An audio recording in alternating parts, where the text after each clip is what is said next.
There are moments in life when we don't get to choose, we can only endure. And some wounds, they don't simply fade, they shape us, quietly, unconsciously, making us feel weaker than we truly are, convincing us that fighting is pointless, that trying is pointless. This is the seed of learned helplessness, a mental prison built by the past and reinforced by the present. Welcome, soul. Let's step through the portal. Let's begin.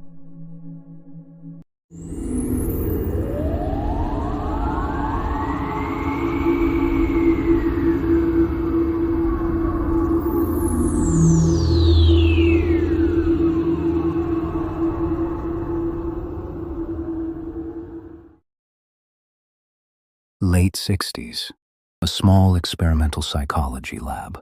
Martin Seligman is about to uncover something that will forever reshape our understanding of human suffering. 2 dogs, 2 cages, both receive mild electric shocks. But there's one crucial difference. One can stop them by pressing a lever, the other can't. The first dog learns to end the shocks. The second one endures them. It had no choice. In the second phase of the experiment, both dogs are placed in a new cage divided into 2 areas, one safe, one not. This time, the cages are identical, but what happens is surprising. The dog who had learned he could stop the shocks immediately runs to the safe side. The other, the one who never had a chance, stays still. He endures, no reaction, not because he's weak, not because he lacks intelligence or strength, but because he has learned a dangerous truth. Nothing I do will ever change anything. This is the core of learned helplessness. When life hits us at a time when we're defenseless, the brain can internalize the worst message of all, that reacting isn't worth it. In humans, this doesn't just affect thoughts. It goes deeper into unconscious patterns, emotions, and the stories we tell ourselves without realizing it. A person shaped by learned helplessness caused by trauma or uncontrollable events may develop a cognitive deficit. I don't understand how to get out of this. A false expectation. Things will always go wrong. A distorted sense of self. I'm not capable. But what happens when the mind refuses this narrative? When pride steps in forcefully and through defense mechanisms, the person builds an entirely different story. Something simple, but incredibly powerful, takes place. The conscious mind tells a story, but it's the subconscious that drives your life. At that deeper level, it's no longer just learned helplessness. It becomes felt helplessness. In the subconscious, what remains is a constant tension, low-frequency emotions, anxiety, and a weakened sense of self-trust. These sensations persist even when the conscious narrative claims the opposite, and so the cycle repeats. You don't try, you fail, you freeze, the belief grows stronger, and you try even less. The mental cage becomes far more real than the original shock. The brain records the experience. The mind constructs a safe path based on those recordings. This is where learned helplessness takes shape, not only in our inner words or emotional state, but in the environment that produced them. And there's another powerful force that fuels all of this: the expectations of others. Learned helplessness is born within, but it feeds on what comes from outside. And the outside world can become the most dangerous prophecy of all, the self-fulfilling one, the essence of the Pygmalion effect. Let's take one of the most famous examples in modern psychology. 1965. Robert Rosenthal and Lenore Jacobson conduct a simple yet devastating experiment.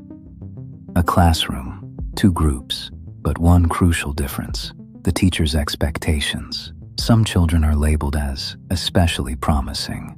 In reality, they were selected completely at random. The result? The students perceived as more talented actually begin to perform better. because they're treated with more trust, more encouragement, more attention. The others, the ones for whom expectations are low, experience the opposite. More criticism, less stimulation, less confidence, and slowly, they start to behave exactly as expected. And for children with neurodivergent behavior or learning disabilities, this dynamic becomes even more fragile and far more impactful. Identity adapts to the way it is perceived. Those who are considered capable become capable. Those who are considered unfit often end up believing it. This is the Pygmalion effect, one of the most powerful forces in maintaining or even creating learned helplessness. School can shape us, but so can the people in our everyday lives, sometimes lifting us up, sometimes tearing us down. A partner. Your idea isn't realistic. You're just fantasizing. A parent. You're the same mess, as always. You're incapable of anything, just like when you were little. A friend. Come on, I've known you forever. Forget it. It's not your thing. Surrounding yourself with the right people is essential, but when the will to grow is missing, even the best people can suffocate when someone is trapped in a cycle of learned helplessness. And if you've ever been around someone like that, you've probably heard phrases like, I hate my job, but I'm not risking losing it for a better opportunity. Nah, I'm not the kind of guy who hits on girls at parties. I've never been a good student. I'm not even considering college. I've always been lazy. Starting a diet would be a waste of time. Please, I'm a woman. I'd never make the first move on a guy, even if I really like him. Yeah, I know they talk behind my back, but I still like hanging out with them. Having someone in your life who's too passive, too afraid to fail, can become exhausting. And yes, it can influence you, even without noticing it. Because people who have internalized learned helplessness often show a constant fear of leaving their comfort zone, an inability to attract opportunities, zero initiative, zero spark, a low, heavy, stagnant energy, and that energy is contagious. If someone you care about shows these traits, try to guide their thinking with kindness and clarity. But above all, don't let their stagnation become yours. If you pay close attention, you'll start to notice very specific patterns. They always blame external factors. They avoid taking responsibility. They repeat the same excuses. They complain constantly. They judge others just to feel superior. Different behaviors, but all driven by the same underlying need: self-protection.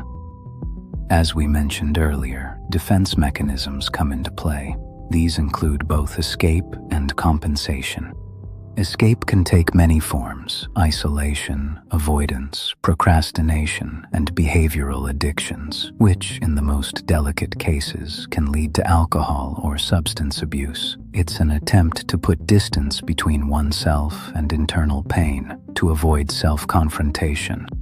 Those who are more pride-driven or who feel the need to maintain a strong external image tend to rely on compensatory mechanisms, seeking status, validation, and image control, often fueled by cognitive biases that support a convenient but ultimately inauthentic personal narrative. Today, social media has become the perfect breeding ground for all of this. Numbers, likes, visibility, aesthetics. They offer a sense of instant control, quick social proof, and a narrative you can shape however you want. But it's an illusory control, a surrogate for real personal value, because what's virtual cannot replace what's real, and quantity without quality, without growth, without actual skills, never creates concrete results. I first wanted to describe learned helplessness in its most severe form, to clearly define what it is and how deeply it can affect a person's life. But the truth is far more complex, because the human mind is far more complex. One of the most important parts of this video is this: learned helplessness is not always total. In modern psychology, it is understood as a cognitive emotional pattern that exists on a spectrum. It can be broad or limited, intense or subtle, stable or fluctuating over time. Sometimes it affects only specific areas of life, such as relationships, work, health, or self-worth. In more severe cases, it can become a pervasive lens through which a person interprets almost everything. Contemporary psychological models also emphasize two key elements in its development: attribution processes, attribution theory, the way we search for causes, whether we blame ourselves, external factors, bad luck, or something uncontrollable. Locus of control, our core belief about how much influence we actually have over what happens in our lives. When these processes become distorted, when failures are always attributed to something unchangeable, or life feels permanently outside of our control, learned helplessness strengthens and maintains itself.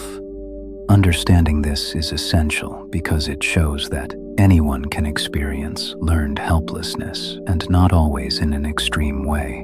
Sometimes it appears only in certain shadow zones of our lives, and when someone realizes this, that awareness is already the first meaningful step toward change.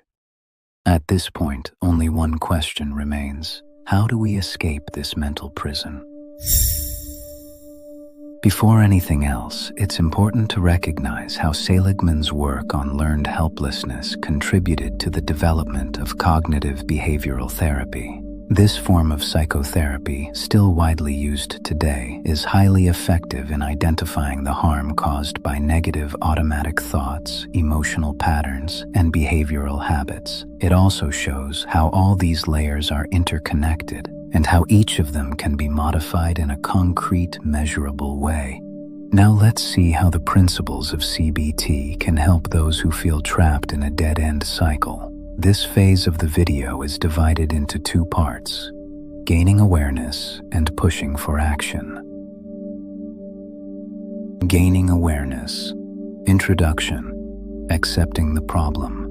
The first step is acknowledging that you're dealing with a personal issue. If you're not ready for that, there's simply no room for growth. With that foundation, let me introduce you to mapping the helplessness cycle. This framework helps you observe your automatic reactions with more clarity, setting emotions aside and looking at your behavior almost like a mechanical system.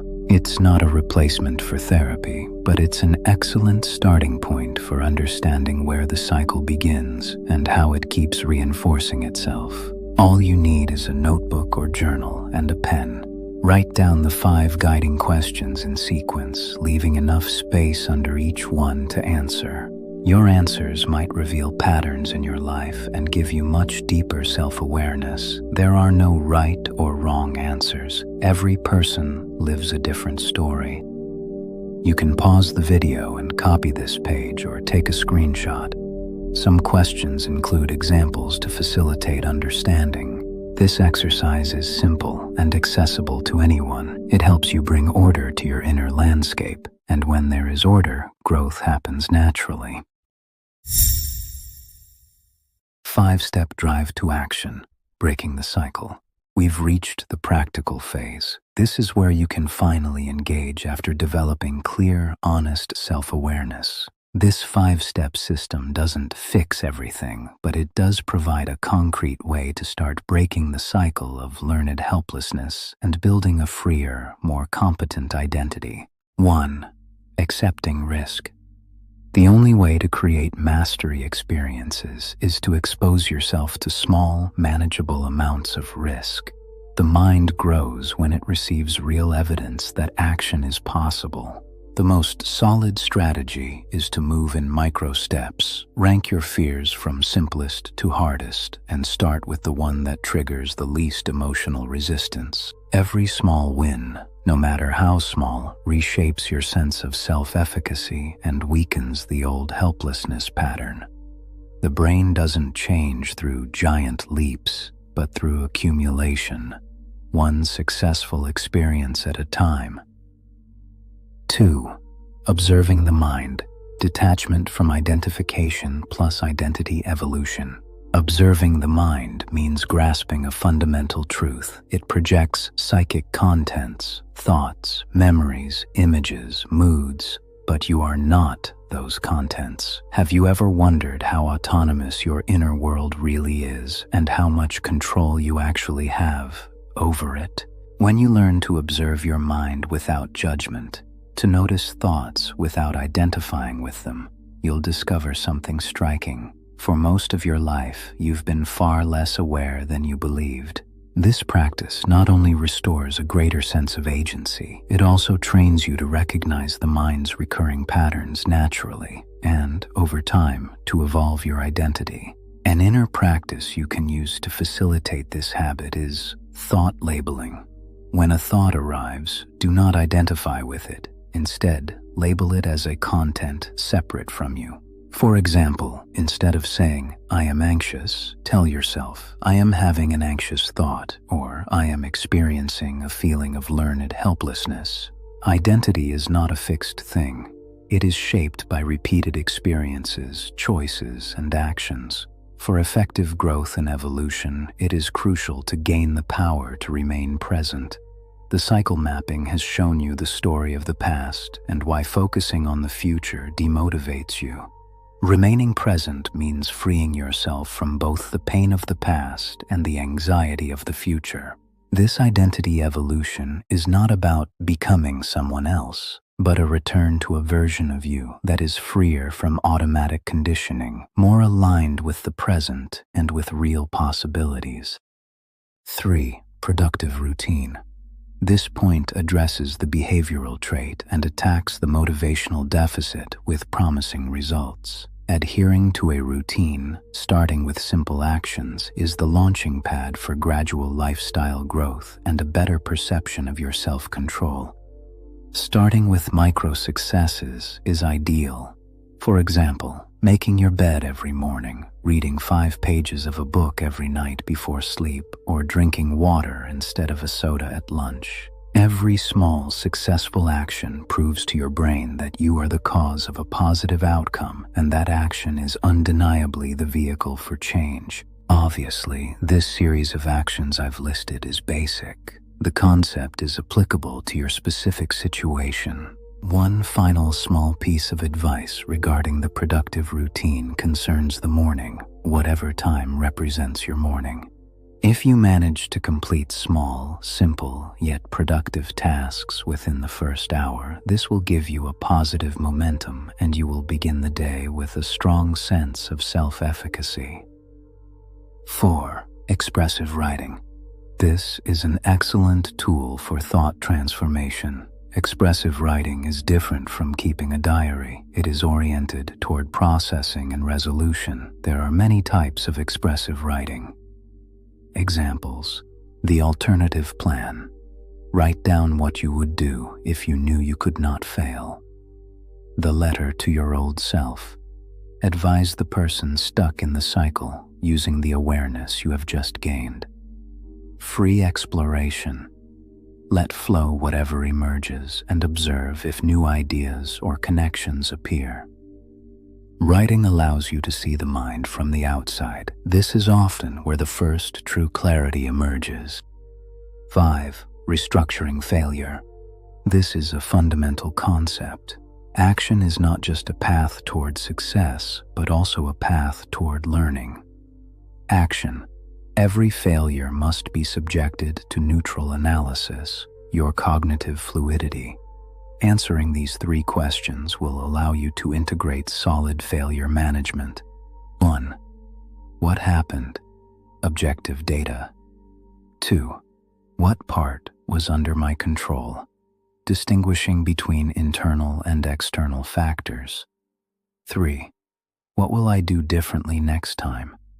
Action plan. This procedure breaks the emotional spiral and builds cognitive fluidity, the ability to change strategy without collapsing into the old schema of helplessness. Final summary. 1. Embrace small doses of risk. Gradually expand your comfort zone. 2. Observe your mind. Separate negative thoughts and emotional states from your identity. 3. Create daily micro-successes. Reactivate self-efficacy. 4. Write to. Transform chaos into direction. 5. Analyze failures. Learn. Adapt. Try again. Before we conclude, it is important to briefly address a frequently overlooked point: the biological and cognitive foundations. Neurodivergence and mental health challenges. Not all difficulties related to learned helplessness stem from willpower or individual psychology alone. For many people, a biological or neurocognitive basis exists that makes the picture more complex. Conditions like ADHD, autism, or specific learning disabilities such as dyslexia involve differences in the functioning of executive functions, attention, working memory, emotional regulation, and time management. When these differences are not recognized or supported, the person may accumulate years of failure experiences, severe misunderstandings, and negative judgments. This is where the risk of developing learned helplessness becomes greater, not because the person doesn't want to, but because they have been exposed for years to results they could not control. This discussion, of course, also applies to other conditions. Learned helplessness is a common symptom or aggravating factor in many ailments, such as anxiety, depression, and chronic physical health problems. Vulnerability does not stem from weakness, but from the real weight of the symptoms and the daily struggle they entail. At this point, it is crucial to delve into the topic of dopamine. Many of these conditions also involve differences in the regulation of the dopaminergic system. Dopamine is not the happiness molecule as it is often described. Instead, it is fundamental for motivation, the initiation of behavior, and the ability to perceive a future reward. When the dopaminergic system functions atypically, as can happen in ADHD, depression, or certain chronic conditions, activating oneself is not simply a matter of willpower, it is biologically harder. This doesn't remove responsibility, but it completely changes the way we must interpret our struggle, and it reinforces the importance of targeted treatments. Remember, awareness is power. Being conscious of an uncontrollable condition completely shifts the concept of blame, allowing you to orient yourself toward tools, treatments, or strategies truly suited to your situation. Self-help is effective, but it cannot replace professional therapy when biological bases or clinical disorders are suspected. Action is salvation. If you feel overwhelmed by a condition beyond your control, turning to a professional is not a sign of weakness. It is an act of clarity and courage. Very well. We have reached the end. Dear soul, this video is the result of many hours of work and a carefully constructed creative process designed to offer you content that is both accurate and respectful of the depth of these topics. If what you have seen has given you something good, even a simple gesture, a like, a comment, or a share is a concrete way to support this project and allow it to grow. Remember, unity is sharing. Sharing generates strength, and strength sets us free. See you soon in the next video.